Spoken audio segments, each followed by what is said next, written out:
ನಮಸ್ತೆ ಪ್ರಿಯ ವೀಕ್ಷಕರೇ, ನಾನು ಎಸ್ ವಿ ಚಂದ್ರಕಲಾ ಶಿವಮೊಗ್ಗ. ನೀವೀಗಿಲ್ಲಿ ನೋಡ್ತಿರುವುದು ಒಂದು ಪಚ್ಚೆ ತೆನೆಯನ್ನು ಗಿಡ. ಈ ಪಚ್ಚೆ ತೆನೆ ಗಿಡಕ್ಕೆ ಪಚೋಲಿ ಅಂತ ಕೂಡ ಕರೀತಾರೆ. ಇದೊಂದು ವಾಣಿಜ್ಯ ಬೆಳೆ ಆಗಿದೆ. ಈ ಪಚ್ಚೆ ತೆನೆ ಒಂದು ಸುಗಂಧ ದ್ರವ್ಯ ಬೆಳೆಯಾಗಿದ್ದು, ಇದರಲ್ಲಿ ಈ ಸುಗಂಧ ದ್ರವ್ಯ ಇದರಲ್ಲಿ ಏನು ಒಂದು ಆಯಿಲ್ ತೆಗಿತಾರೆ. ಇದಕ್ಕೆ ಒಂದಷ್ಟು ದರ ಇದೆ. 1,500-2,000 ರೂಪಾಯಿ ತನಕ ಇದರಲ್ಲೇ ತೆಗೆಯೋಂಥ ಆಯಿಲಿಗೆ ದರ ಇದೆ ಅಂತ ಹೇಳಿ ಇದನ್ನು ಪಚೋಲಿ ಬೆಳೆಯಿರಿ ಅಂತೆಲ್ಲ ಎನ್ಕರೇಜ್ಮೆಂಟ್ ಇದೆ ಇದಕ್ಕೆ.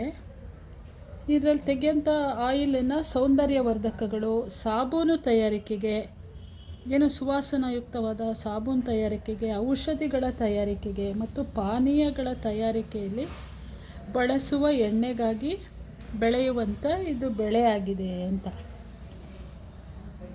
ಇದು ಏನಂದರೆ ಭಾರಿ ಎತ್ತರ ಆಗಲ್ಲ, ಸಣ್ಣ ಈ ಪಚೋಲಿ ಅಥವಾ ಪಚ್ಚೆ ತೆನೆ ಸಣ್ಣ ಪೊದೆ ಸಸ್ಯವಾಗಿದ್ದು, ಒಂದು ರೀತಿ ತುಳಸಿ, ಪುದೀನ ಆ ಜಾತಿಗೆ ಸೇರಿದ ಸಸ್ಯ ಆಗಿದೆ ಇದು.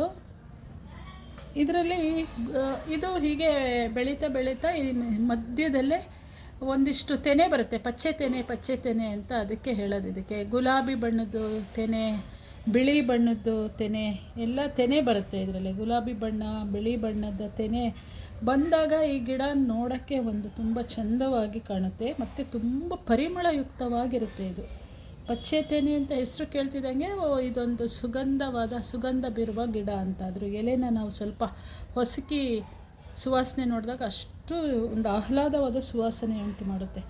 ಒಟ್ಟಿನಲ್ಲಿ ಇದೊಂದು ವಾಣಿಜ್ಯ ಬೆಳೆಯಾಗಿದ್ದು, ವಾಣಿಜ್ಯ ಕೃಷಿ ಯಾಕಾಗಿದೆ ಅಂದರೆ ಇದರಲ್ಲಿ ಒಂದು ತೆಗೆಯುವ ಎಣ್ಣೆ ಹಲವು ಬಹುಪಯೋಗಿಯಾಗಿದ್ದು, ಇದಕ್ಕೆ ಒಂದು ಒಳ್ಳೆ ದರನೂ ಇರೋದ್ರಿಂದ ಕೃಷಿಕರು ಹೆಚ್ಚಿನ ಸಂಖ್ಯೆಯಲ್ಲೇ ಇದನ್ನು ಕೆಲವು ಕಡೆ ಎಲ್ಲ ಪಚ್ಚೆ ತೆನೆ ಬೆಳೀತಾರೆ.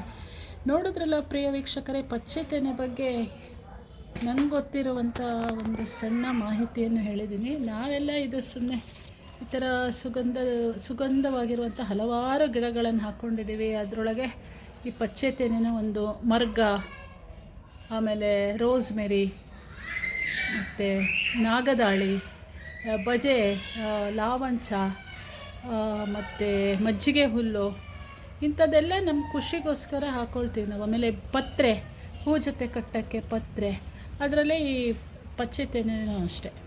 ಇದನ್ನೇನು ಬೆಳೆದವಾಗ ಒಂದು ಸ್ವಲ್ಪ ಕಟಿಂಗ್ ಹಾಕಿದ್ರೂ ಬರುತ್ತೆ. ಇದೊಂಥರ ಸಣ್ಣ ಇದು ದಾಸವಾಳದ ಎಲೆ ಥರ ಇರುತ್ತೆ. ದಾಸವಾಳದ ಎಲೆ ಇರುತ್ತಲ್ಲ ಆ ರೀತಿಯಲ್ಲಿರುತ್ತೆ. ನೋಡಿದ್ರಲ್ಲ ಪ್ರಿಯ ವೀಕ್ಷಕರೇ, ನನ್ನ ಈ ವಿಡಿಯೋ ನಿಮಗೆ ಪಚ್ಚೆ ತೆನೆ ಬಗ್ಗೆ ಅಥವಾ ಪಚೋಲಿ ಬಗ್ಗೆ, ಸಸ್ಯದ ಬಗ್ಗೆ ನನ್ನ ವಿಡಿಯೋ ಇಷ್ಟ ಆಗಿತ್ತು ಅಂದರೆ ನಿಮ್ಮ ಅನಿಸಿಕೆ ಅಭಿಪ್ರಾಯವನ್ನು ತಿಳಿಸಿ ಅಂತ ಹೇಳ್ತಾ ಧನ್ಯವಾದಗಳು. Thank you so much.